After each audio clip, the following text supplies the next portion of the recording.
नमस्कार दोस्तों, मैं हूँ अश्विनी। सनातन दर्शन की इस श्रृंखला में आपका स्वागत है।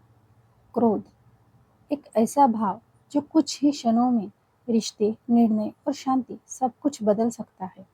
लेकिन क्या क्रोध सच में बाहर की वजह से आता है या इसका कारण हमारे भीतर छिपा है?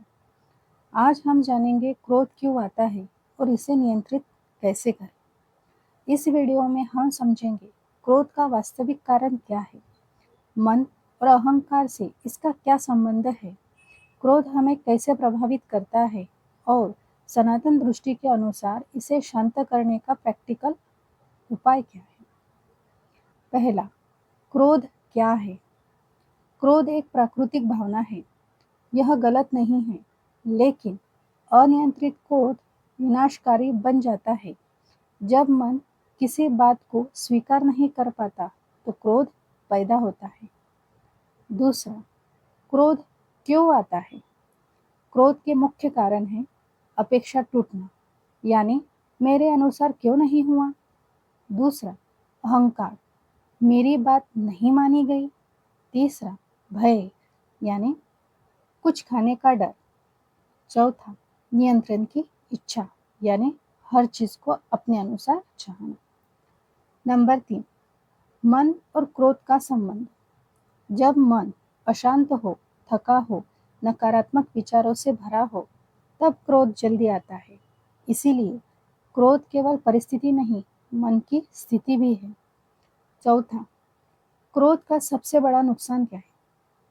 क्रोध में बुद्धि कमजोर हो जाती है, निर्णय गलत होने लगते हैं, शब्द चोट पहुंचाते हैं।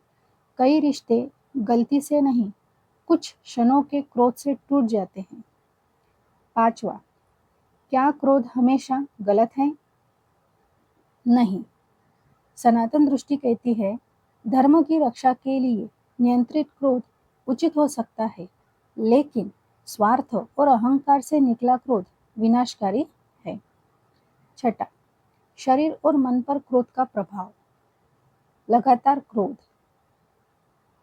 तनाव बढ़ता है, मन अशांत करता है, ऊर्जा कम करता है, रिश्ते कमजोर करता है। सबसे पहले तो क्रोध उसी को जलाता है जिसके भीतर वह पैदा होता है। सातवां, क्रोध को नियंत्रित कैसे करें? पॉज लेना सीखिए, यानी तुरंत प्रतिक्रिया मत दो।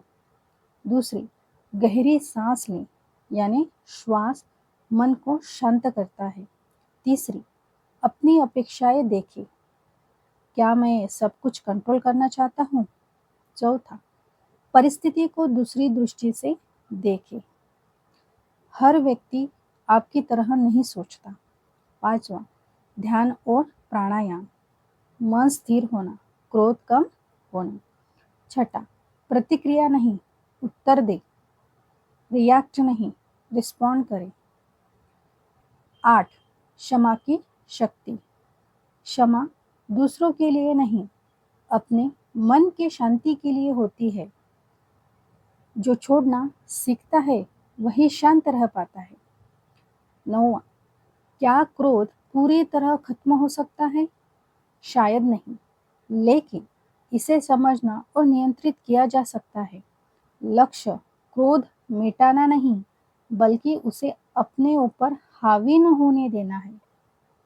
क्रोध बाहर की घटना नहीं, भीतर की प्रतिक्रिया है। जब मन शांत होता है तो परिस्थिति भी हमें कम हिलाती है। स्वयं पर नियंत्रण सबसे बड़ी शक्ति है। तो दोस्तों, क्रोध को दबाना समाधान नहीं, उसे समझना और सही दिशा देना ही वास्तविक नियंत्रण है। याद रखिए, जो व्यक्ति अपने क्रोध पर विजय पा लेता है वह जीवन की कई लड़ाइयाँ जीत लेता है। मैं हूँ अश्विनी, आप देख रहे थे सनातन दर्शन। फिर मिलेंगे एक नए विषय के साथ। धन्यवाद।